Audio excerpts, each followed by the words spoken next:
Mr. Speaker, I rise in support of my bill, H.R. 1042, the Prohibiting Russian Uranium Act, which I introduced with Mr. Latta. American leadership in nuclear energy and nuclear technology is critical to our economic and national security. One of the most urgent security threats America faces right now is our dangerous reliance on Russia's supply of nuclear fuels for our nuclear fleet. This threat has intensified as a result of the war in Ukraine. American nuclear fuel infrastructure has been stunted by policies that Russia has exploited by flooding the U.S. market with its cheaper fuel.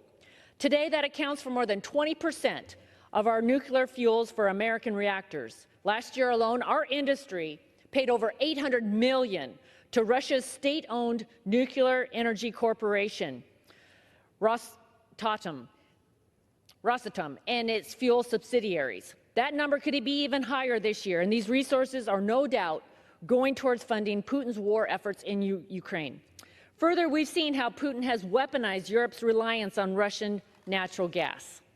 There's no reason to believe Russia wouldn't do the same with our nuclear fuel supply if Putin saw an opportunity. Rosatom has also supported China's nuclear energy ambitions. The risk of continuing this dependence on Russia for our nuclear fuel is simply too great. It's weakening America's nuclear fuel infrastructure, which has significantly declined because of the reliance on these cheap fuels. That's why I'm leading H.R. 1042.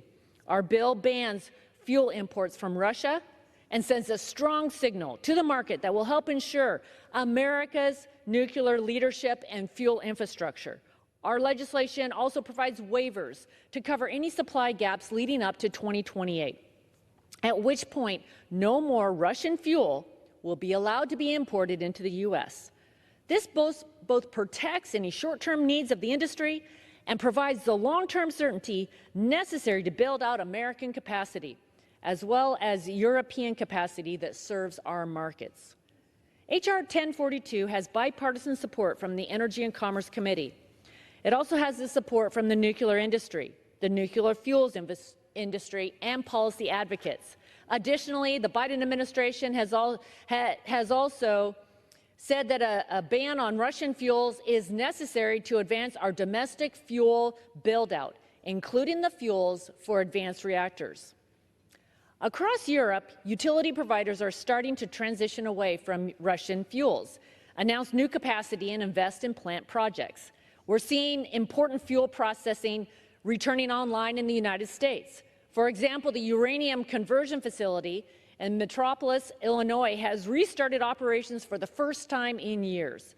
That facility alone could meet the domestic uranium conversion needs within 2 years, but only if they have assurances that cheap Russian fuel won't undercut their business. The reality is no facility owner is going to be able to invest to expand production capacity without the certainty of long-term contracts for their products.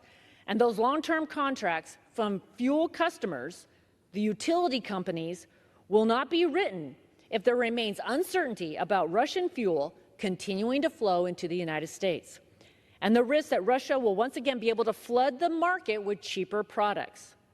H.R. 1042 provides those assurances to industry.